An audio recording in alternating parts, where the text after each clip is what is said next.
అందరికీ నమస్కారం.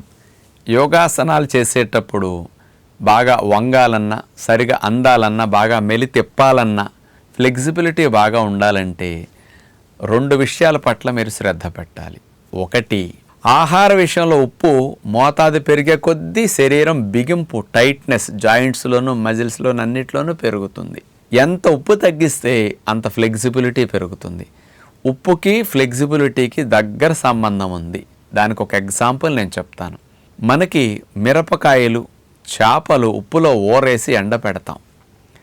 ఆవకాయ బద్ద కూడా ఉప్పులో ఊరేస్తారు. చూడండి, బద్ద ఉప్పులో ఊరేసేసరికి ఎట్లా గట్టిపడుతుంది, చేపలు మిరపకాయలు ఎట్లా గట్టిపడతాయి. ఉప్పుకి గట్టిపరిచే గుణం ఉంటుంది, బిగించే గుణం ఉంటుంది, హార్డ్ చేసేస్తుంది అన్నమాట. అందుకని మనం టేస్ట్ కోసం వాడే ఉప్పు మీ లోపల కండరాల్ని, జాయింట్స్ని అన్నిటినీ కూడా స్టిఫ్గా చేసేటానికి అవకాశం ఉంది. అందుకని ఉప్పుని వాతము అంటారు. వాతం అంటే బిగింపు, టైట్గా పట్టేయటాన్ని వాతము అంటుంటారు. మరి ఆ ఉప్పు విషయంలో మీరు ఎంత తగ్గిస్తే మీ ఫ్లెక్సిబిలిటీ అంత పెరుగుతుంది. మరి మీలో చాలామంది నాకు బాగా ఫ్రీగా అన్నీ రావాలి, అన్నీ వంగాలనుకున్నప్పుడు ఫ్లెక్సిబిలిటీ పెరగాలంటే ఫస్ట్ నిలవ పచ్చళ్ళ విషయంలో శ్రద్ధ పెట్టండి. ఎంత తగ్గిస్తే అంత. మానేలేపైన అప్పుడప్పుడు తినండి. వాటిని ఎంత మోతాదు తగ్గిస్తే అంత మంచిది. రెండోది, పులుసులో ఉప్పు ఎక్కువ పడుతుంది. అలాంటి వంటలు కొంచెం తగ్గించుకోవడానికి ప్రయత్నం చేయండి.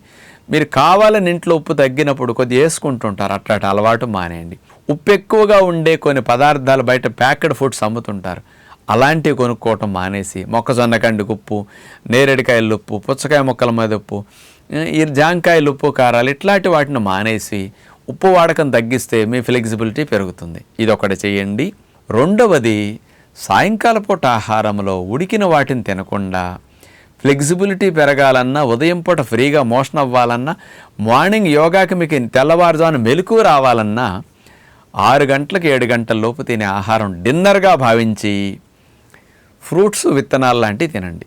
గుమ్మడి గింజల పప్పు, పొద్దుతిరుడు పప్పు, పుచ్చ గింజల పప్పు, కాస్త వేరుశెనగ పప్పులు, కాస్త నువ్వులు, ఇట్లాంటివి ఏమైనా పొద్దున్నే నానబెట్టుకుంటే సాయంకాలం నానతాయి. ఇలాంటి విత్తనాలన్నీ నానపెట్టుకున్న వాటిని షుగర్ వ్యాధి ఉన్నవారు కూడా ఇదే ఆహారంగా తినొచ్చండి. 2 ఖర్జూరాలు, 4 ఖర్జూరాలు, షుగర్ వ్యాధి ఉంటే 1-2 ఖర్జూరాలు, ఎక్కువ తినకూడదు. మిగతా వాళ్ళు ఒక 5-6 ఖర్జూరాలు నంచుకుంటూ ఈ విత్తనాలు తినేసి జామకాయ, అరటిపండు, కాస్త బొప్పాయి మొక్క ఇట్లాంటివి ఏమైనా తినేయండి. డిన్నర్ ఎర్లీగా ఇలాంటి న్యాచురల్ ఫుడ్ తింటే ఒక 5-6 రోజులు తినేసరికి మీలో ఫ్లెక్సిబిలిటీ బాగా పెరుగుతుంది.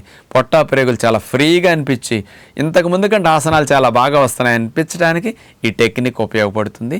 ఆచరించి చూడండి. నమస్కారం.